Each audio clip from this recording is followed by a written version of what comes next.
מה, הסרטון הזה הורג אותי. כל היום... כל כך חי שם, תבין? זה היהור, זה בדיוק... מי שמכיר את הסרטון יודע ששלחתי לכם? זה הילד. זה הילד. בברדק שלו, בשבבות שלו, קראתי גם אני לא הקראתי את זה. הרבה זמן זה לא היה, פינת יונתן הולך ברגל. חלקי הרגלי, אחרי בגרות בסוציולוגיה. האם זה נראה לך שפוי איך ברגל בחום כזה? לא. במהירות תרגע אותנו. אני אמרתי, ואני אומר את זה שוב, זה יותר קרוב ליד אלוהים מאשר להגיד רשלנות. כאילו, כשאתה אומר רשלנות, אתה אומר, זה יחידה כשלה, מ"פ לא התעורר, בג"ץ שלא נתן פקודה, שמח"ט לא... לא, זה ארגונים שלמים, זה לא יכול... אם הייתי אומר לך לתכנן את זה, לא היית מצליח. טוב, הסיפור מתחיל מזה שאני קודם כל אני ביום רביעי פוגש את יונתן. עכשיו הוא לימד אותי מה זה פרופורציות בחיים. ביקש ממני, אבא, כשאתה בדרך חזרה מהעבודה, תקנה לי לאפה ממקסיקני. אמרתי לו, בסדר, אני מביא לך לאפה מקסיקני. אני מביא לו לאפה מהמקסיקני, אני מגיע ליחינה, קניתי 2 לאפות. לבן של מורן וליונתן. אני מביא לו לאפה, מדבר איתו וזה. אני בא לפה להורים שלי, מתקשר אליי אחרי 5 דקות. אבא, יש בזה אבוקדו, זה לא שלי. בסדר, יונתן, הכל טוב. אני אחזור, אני חוזר, מביא לו את השקית השנייה, אני לא בודק, אני מביא את השקית השנייה, כי אם זה לא זה, אז השקית השנייה. אני מביא לו את השקית השנייה, ואני נותן לו נשיקה, ואני הולך. יוצא מהמושב. השנייה, ממתינה, יונתן. אמרתי, אוקיי, אנחנו בקרייסס. אבא, גם איזה יש אבוקדו. אני רעב. לא בסדר, יונתן, אני אסתובב, אני אחזור, אני אבוא אליך. קודם כל אני מגיע אליו, הוא טורים, שמכיר את יונתן, זהו. נמאסתי מהמקסיקני, אני אומר, בסדר, חכה רגע, פרופורציות, יונתן, רגע, אוכל. אני מתקשר למקסיקני, אומר להם, תקשיבו טוב. טעיתם, משלוח אני אשלם, רק בשביל שהילד יירגע, אבל תנתק את המקסיקני, לא רוצה לאכול. אמרתי לו, יונתן, החיים שלי פרופורציות בחיים, קח קצת פרופורציות, זה אוכל. אז עדי אחר כך סיפרה לי, הוא נכנס הביתה. אחר כך שהשתמשתי בזה, כשבאתי לנחם את שיר, אשתו של רזיאל, אז הסברתי לה מה זה הפרופורציות. בקיצור, את יונתן אז ראיתי פעם אחרונה ביום רביעי, באמת, כשהבאתי לו את זה. יום חמישי טסתי לחו"ל, לא מתוכנן, מהיום להיום. יונתן שלח לי, נדבר על זה בהמשך, אבל יונתן שלח לי, תקנה לי פסמים, עוגיות וזה וזה, אני מגיע לדיוטי פרי. אומר לו, יונתן, זה העוגיות, אומר לי, לא אבא, מה ששלחתי תביא כזה. בסדר. פסמים, קשקושים. תכף אחר כך אני אסביר למה זה, לאיפה זה קשור. למעשה הרוד תופס אותי בבוקר, אני בבקו, בבית מלון, 8 בבוקר, אני רואה נפילות בכיסופים. אני לוקח ככה את הטלפון, אני אומר למורה, נו, עוד פעם המשוגעים התחילו, כיסופים, בסדר, יאללה, עזוב אותי, עכשיו אני פה בחו"ל, לעזוב אותי, בסדר, הסתדרו. אז אני מתחיל לראות וואטסאפים, יראו לי ביד, יורים עליי מחבלים בתוך הבית, אני מבין שיש אירוע בכיסופים, אני מתכתב עם הבחורה מכיסופים, ואני אומר לה, אני פה בחו"ל, צריכה משהו, אין לי מה להשפיע בכיסופים, אבל אני פה, בשבילך. היא אומרת, יורים לי בתוך הבית. אני מבין שיש אירוע חדירה של מחבלים, בתוך כיסופים. זה אני מבין. ואז אני מתחיל לקבל וואטסאפים של מחבלים בסדרות, כל מי שמכיר את הטנדרים האלה. ופתאום הבן שלי, בן ציון, אומר לי, אבא, יש מחבלים, ירו ביונתן. יש מחבלים בכניסה למושב, ירו ביונתן. אז אני אומר, כניסה למושב, זאת גינת. אני קודם כל שולח לה הודעה לדודה שלי יונתן, כותב לה, אם הכל בסדר, מה קורה בפועל, עכשיו שאני מתחקר, היא אמרה לי שקיבלתי את ההודעה, כבר המחבלים סביב הבית שלי, אפילו לא יכולתי לענות לך. ומאותו רגע מתחיל הסיוט שלי, שאני מבין שהבן שלי יונתן פצוע, אני מתקשר לסבא שלו, כי יונתן נמצא בבית של הסבא. אני מדבר עם הסבא, אני שואל מה מצבו, הוא אומר לי, תשמע ניר, יונתן עם כדור בחזה, מאבד דם, ואם לא יגיעו אליו, הילד ילך. ככה הוא אומר לי, כל הזמן אומר לי, הילד ילך. אני 3 שעות, התקשרתי לכל העולם, התקשרתי לשילה קודם, התקשרתי לסגי, המחז, כנראה בדיוק היה בהתקלות במחוז, אז הוא לא הצליח לענות לי. שילה עונה לי, אומר לי, בסדר, אני רחוק מיחיני, אבל ייקח לי זמן. מחבר אותי לרועי 5704, אני מתקשר לרועי, הוא אומר לי, אני בבית קמה, אני מתקשר לשוקו, שוקו אומר לי, אני בדרך. אני מתקשר למישהו מהעבודה שלי, אומר לי, אני שולח לך שוטרים משדרות, שוטרים בדרך אליך. מתקשר למד"א, אז מישהי מהעבודה שלי מחברת את הסבא מצרפת בזום או בוואטסאפ, לא יודע במה, כדי לנסות לטפל ביונתן. אני מבין את האירוע, אני מבין שיש אירוע ביחיני, יש אירוע בכיסופים, עוד לא מבין את כל מה שאנחנו מבינים היום, את כל הכאוס. אבל מצד שני, אני גם אומר למורן, אני מפקד בצבא, אני מבין שכנראה הם לא יכולים להגיע, כנראה יש. בסוף מפקדים מקבלים החלטות. כל הזמן הזה אני מדבר עם הבן שלי, מדבר עם אמא שלו, אני מבין שהמצב מתדרדר.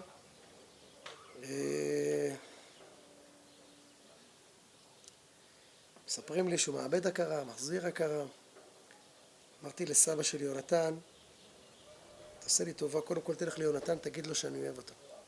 כי הבנתי שלא בטוח שנצליח להציל אותו. אמרתי לו, תעשה לי טובה, תלך ליונתן, תגיד לו שאבא שלו אוהב אותו.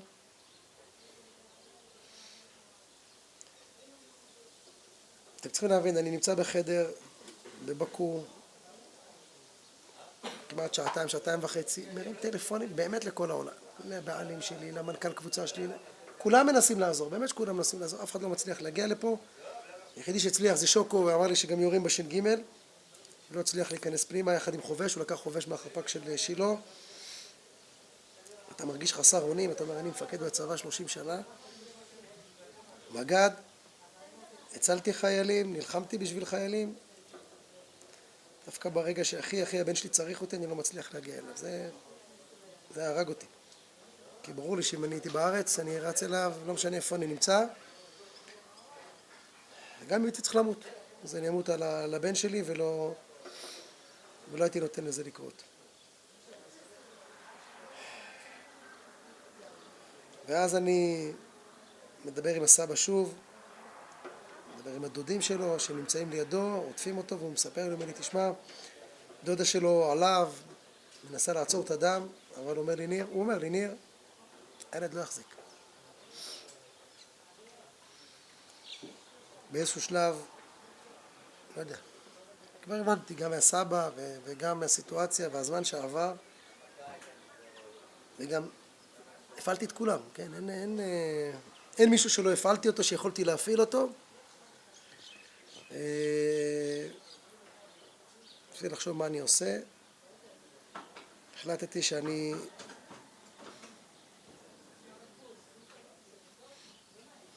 קורע ברך, מתחנן לאלוהים להתחבר ליונתן, אני אוסף את עצמי, לא יודע איך אפשר להסביר את זה, אני מתחבר אליו, אני מרגיש שאני מתחבר אליו, אני מרגיש שהוא שוכב, אני רואה אותו שוכב, אני רואה אותו שותת דם, אני רואה את הדר מנסה לחסום לו את כל הדם, ואני אומר לו, יונתן, אבא פה, אני מחבק אותך, תהיה חזק. הוא אומר לי, אבא, אני עולה. אומר לו, יונתן, אתה לא עולה, אבא פה, אבא שלך חזק, אבא תופס אותך. אומר לי, אבא, אני עולה למעלה. אומר לו, יונתן, אני לא עוזב אותך. אתה לא עולה. אומר לי, אבא, אני עולה. זה היה כמה דקות, לא יודע, רבע שעה, לא יודע, כמה זמן. באיזשהו שלב אני הרגשתי שהוא עזב אותי. הוא עולה למעלה, אני קראתי את החולצה, אמרתי, שמע ישראל, ברוך דיין האמת. אז מורן אומרת לי, למה אתה אומר את זה? אמרתי לה, מורן, אני יודע מה אני אומר. כמה דקות אחרי, קיבלנו את הטלפון שיונתן לא בין החיים.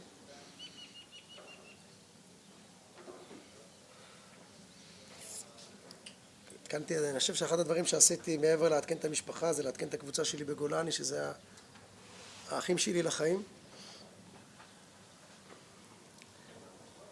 עכשיו מתחיל המסע שלי לחזור הביתה. אמרתי במורן, יאללה, אורזים את הכל, נוסעים לשדה התעופה בבקו, עכשיו מלחמה גם איך לחזור הביתה. אתה עכשיו מבין שיש אירועים, אתה כבר מבין את כל האירועים, מבין שהבן שלך נרצח, לא כל כך מבין את המשמעות. תוך כדי גם מדבר עם הילדים. אומר תודה לאלוהים ששתי הבנות שלי לא נמצאות בכיסופים, כי אני רואה תוך כדי מה קורה בכיסופים, ואני רואה את האסון ואת הקהילה שלי נרצחת בכיסופים, ואומר לעצמי, הבנות שלי נמצאות בחוץ לארץ, תודה לאלוהים, כי נכנסו אליהם הביתה, והבנתי שגם ירו שם בפנים, והם גם גרו צמוד לרבש"ץ, והמחבלים היו שם. אז אומר תודה לאלוהים. אני אומר למורן, אני לא יודע, אני צריך להודות לאלוהים אם נהרג לי ילד אחד, או היו צריכים להרג לי 3 ילדים. האמת שאני לא יודע. ואז אני עושה ישיבת מפקדים, מגיע לגדוד, עושה ישיבת מפקדים, לא זוכר, בערב הראשון נדמה לי, בפה ליועץ, מפקדים יושבים, פתאום מה מופיע מולי? העוגיות שיונתן ביקש שאני אביא לו, מהדיוטי פרי, פתאום מולי ככה. עכשיו אני חיפשתי אותם גם בחוץ לארץ, וחיפשתי אותם גם בדיוטי פרי, ובדיוטי פרי לא היה, ובבקו, אני ומורן חיפשנו, לא מצאנו, ופתאום, על השולחן. אני הרגשתי כאילו יונתן אמר לי, אבא, אני פה, הכל בסדר. זה ככה הסיפור שלי בעוגיות והחיבור שלי ליונתן. ולי היה המסר, והמסר שלי היה ברור שאני העברתי לגדוד שכואב, אבל צריך להמשיך הלאה. וזה מסר שאני מעביר גם לכולם, שאין לנו ברירה. אנחנו נמצאים כמו בשואה. אני זוכר הייתי פעמיים באושוויץ, ואני זוכר פעם אחת תלמיד בכיתה י' בשנת 92 אני חושב, או 90. פעם שנייה אני זוכר, הייתי רב סרן, הולך באושוויץ ואומר לא עוד. לא עוד, כולנו אמרנו את זה, לא עוד, לא יהיה עוד. ומה שעשו לנו עכשיו זה כמו שואה. ועכשיו אנחנו נמצאים במלחמת קיום. ואני לוקח ואני בוחר לקחת את הכאב האישי שלי, שים אותו בצד, אני ככה אומר לעצמי, ניר תארוז את כל האירוע הזה של יונתן, שים אותו בצד, תסתכל על עם ישראל, על ארץ ישראל, תחשוב אם כל אחד עכשיו באסון הזה יסתכל רק על עצמו, אז גם העם שלנו יישבר וגם לא יהיה מי שיילחם, לא יהיה מי שיילחם, כי כל אחד, כי כולנו, כל עם ישראל יש לו דוד, אח, בן דוד, שכן, ואני בוחר עם עצמי, אני אומר אוקיי, אני אמצא זמן להתאבל על יונתן, ואני בינתיים אהיה חזוק בשביל הגדוד שלי ובשביל האנשים שלי. לאורך כל השבוע אני מתעסק גם מובן בגדוד, אבל אני מתעסק גם בלמצוא את הגופה של יונתן כדי להביא אותו לקבורה, שזה סיוט לכל אבא. ככה אני כבר יודע שהבן שלי נרצח. אתה רוצה כבר להתחיל את התהליך, אתה רוצה לסיים את כל גם לראות אותו, אבל גם כדי לסיים את כל התהליך, יש ברדק במדינה ולוקח כמעט 12 יום לאתר את הגופה של יונתן, ללכת לזהות אותו, וגם זה היה מסע ארוך. אני אספר את זה פה, כי בשבילי זה נקודת ציון, סיפרתי את זה גם המשפחה שלי פה ביום שישי. שישי בערב, שישי ראשון, אני ביקשתי מהגדוד לעשות, שאני אבוא לעשות קידוש לחיילים שלי בגדוד, כי אני אבא של הגדוד. ככה אני מרגיש את הגדוד שלי, זה הילדים שלי, זה הגדוד שלי, אני בניתי אותו במפקדים, את החיילים. אז אבא גם כשכואב, אבא צריך לבוא, לעמוד מול הילדים ולעשות קידוש. ככה אני ראיתי את זה. תמיד אפשר לתת לרב הגדודי, זה מה שקורה בדרך כלל, אבל הרגשתי שפה אני צריך לעמוד מול החיילים שלי, מול הגדוד, ולעשות להם את הקידוש. ושיתפתי אותם אחר כך שבסוף חיילים שרים שלום עליכם, ועכשיו פתאום כל דבר בחיים מתחיל לקבל משמעות. אז אתם יודעים, חיילים שרים שלום עליכם, ואני אומר לעצמי, לא יודע, בטוח הרבה יודעים, אבל לא כולם יודעים. מברכים שלום עליכם, אנחנו מברכים את מלאכי השרת, שמלאכי השרת באים, נכנסים, ואתה אומר להם, ברכוני לשלום, שבטיכם, אחר כך הם יוצאים, אני אומר שכל הגדוד שלי שר. עוד לא קברתי את הבן שלי, ומברכים אותי, ברכוני, מה המלאכים יברכו אותי? מה אפשר לברך אבא שעוד לא קבר את הבן שלו? הבן שלו נרצח לפני שבוע. אי אפשר לברך. מה אפשר להגיד? תוך כדי שאני אומר את זה, אני גם אומר לעצמי, כשם שמברכים על הרעה, תברך גם רע. כשם שמברכים על הטובה, תברך גם על הרעה. אני אומר לעצמי, יש עוד הרבה דברים טובים שאלוהים נתן לי. יש לי עוד 4 ילדים, 3 בנות ובן. יש לי משפחה אוהבת, יש לי אישה אוהבת, יש לי עבודה טובה, יש לי חיים טובים. תנסה להסתכל רגע על הטוב, וגם תנסה ללמוד מהרבה דברים שיונתן בא לסמן לך וללמד אותך, והוא מלמד אותי המון. כל יום מלמד אותי. תנסה להסתכל על הטוב. ואז ביקש ממני אחד הגדודים שאני אבוא לעשות שיחה. אמרתי, אין שום בעיה, אני אבוא ב-6 בערב. ובאותו יום שאני קובע את השיחה, אז אני גם מתקשרים אליי, אומרים לי, חזרתי מניחום אבלים, באמצע קודם כל אני קובר חייל שלי, הולך לנחם את אמא שלו. אני מסתכל עליה ואני יודע שגם אני צריך לקבור את הבן שלי. בתוך תוכי אומר, שנינו אותו דבר. אני מוצא את עצמי קובר חייל, מנחם את ההורים, מנחם את המשפחה, מבקר את החיילים. כמו שיונתן היה אומר, עם ישראל חי, היה לו תמיד שרשרת של מגן דוד עליו. הוא אוהב את מדינת ישראל, הוא אוהב את עם ישראל.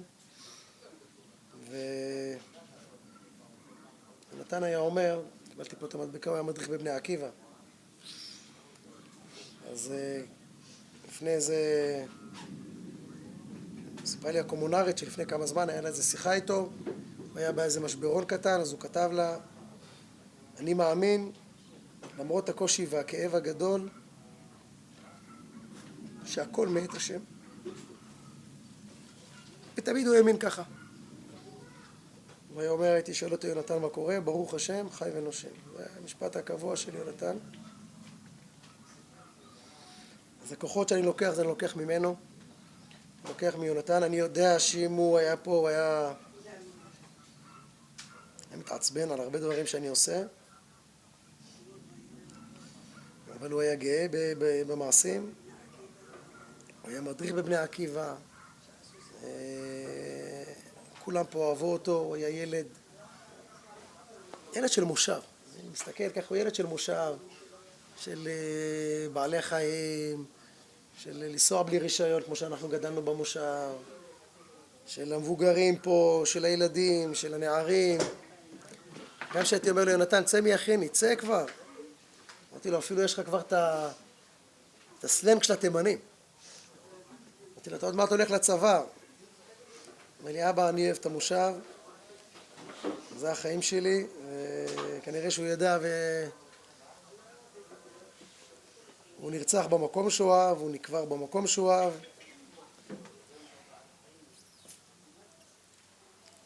הוא ילמד אותי עוד הרבה בחיים, אני עוד אלמד ממנו הרבה, אני אלמד מיונתן עוד הרבה דברים בחיים, הרבה דברים על הדרך, הרבה דברים על אהבת האדם, הרבה דברים על תפקיד האבא ואחריות.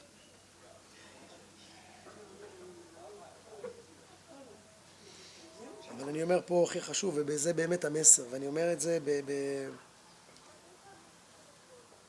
אנחנו חייבים להילחם, חייבים. במצב שאנחנו נמצאים היום, חייבים להילחם, כי זה מלחמת קיום. אם אנחנו לא ננצח, לא יהיה זכות קיום, לא למדינה, לא לכם, בטח ובטח לא לחבל הארץ הזה שנקרא עוטף עזה, לא למדינה שלנו, לא לאזרחים שלנו שכולם מבועלים, ואני מאמין ואני בטוח שאנחנו יכולים לנצח רק עם רוח לחימה, רוח לחימה של כולם, ננצח. אפוד יותר טוב, פחות מנות קרב, היינו גולנצ'יקים, אנחנו יודעים מזה, אכלנו חצץ וירינו ררנטים, וגם בזה הצלחנו לנצח. זהו, זה המסר שלי, ואני באמת אוהב את כולם, אני אוהב את כולם כי אני מקבל תמיכה מכולם, אני מקבל תמיכה מכל עם ישראל, אני מקבל תמיכה מהעבודה, אני מקבל תמיכה מהגדוד האלוף שלי, אני מקבל מהמשפחה שלי שהיא משפחת גולני, אני מקבל מהחברים, אני מקבל תמיכה באמת מכולם.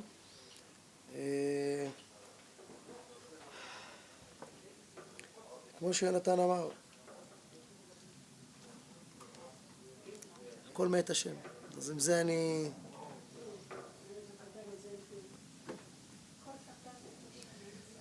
בזה אני נתפס שזה באמת הגורל שלו, ועשה את מה שהוא היה צריך לעשות בעולם הזה. כמובן שאני אפגוש אותו לבעל הזה.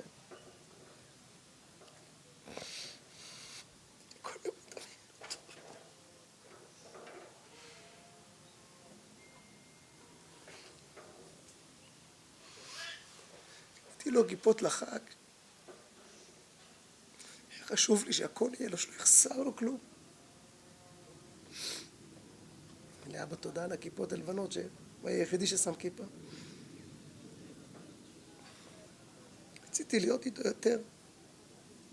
ולאבא תשחרר, נו, עזוב, תשחרר.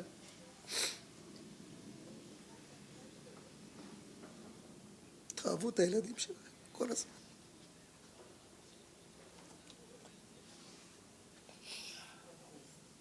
תחבקו, תנשקו. לפחות בזה אני מתנחם שכל הזמן חיבקתי ונשקתי, גם כשהוא היה בן 18 זה לא עניין אותי.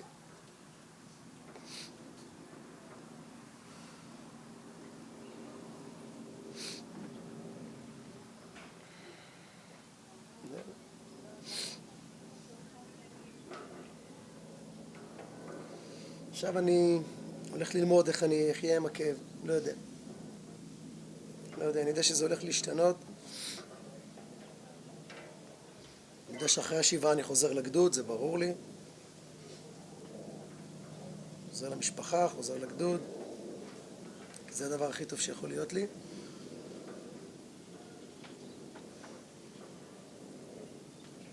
לא יודע, אני כרגע הולך ללא נודע, לא יודע. ליוויתי 30 שנה שכול, ראיתי פה את המשפחות השכולות שלי. אני יודע שלא משתקמים מזה, חיים לצד זה. אבל אני יודע שמה שמנצח זה העשייה.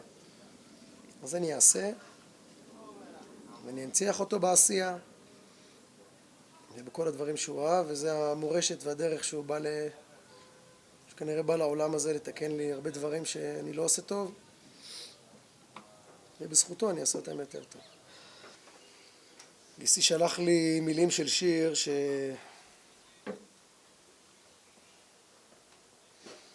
חיפשתי כל הזמן, אני תמיד אוהב מילים עם משמעות של מילים של שירים, אני תמיד אוהב את זה. הרבה זמן חיפשתי, בימים האחרונים, בשבועיים האחרונים, ולא מצאתי,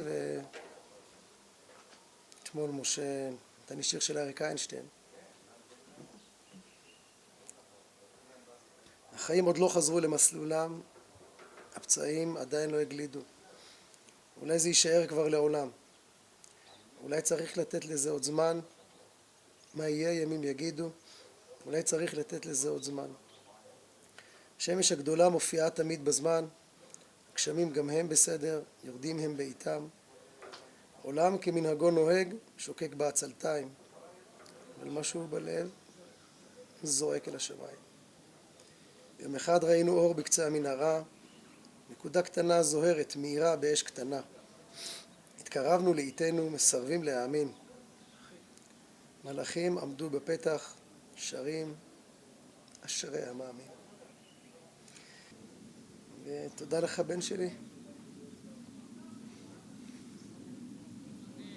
אמרת לי, אבא, אני אשים לך מראות, ואתה בהחלט שם לי מראות כל החיים. אמרת לי, אבא, 5 ילדים יש לך, ושתהיה זקן, אני אטפל בך הכי טוב בעולם, יותר טוב מכל 4 ילדים האחרים. אז תטפל בנו מלמעלה, וכנראה תעשה לי גם טיפול למה שאני אעבור בחיים. אוהב אותך.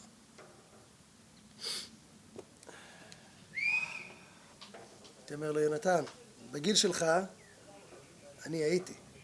בגיל שלי אתה עוד לא היית. כלומר, אני אלמד אותך איך זה, אתה לא יודע, אתה לא מבין, אתה...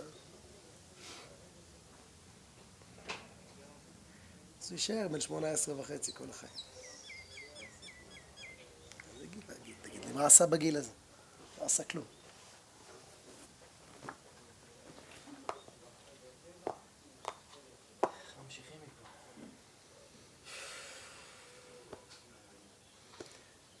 אני יודע שאני אמשיך.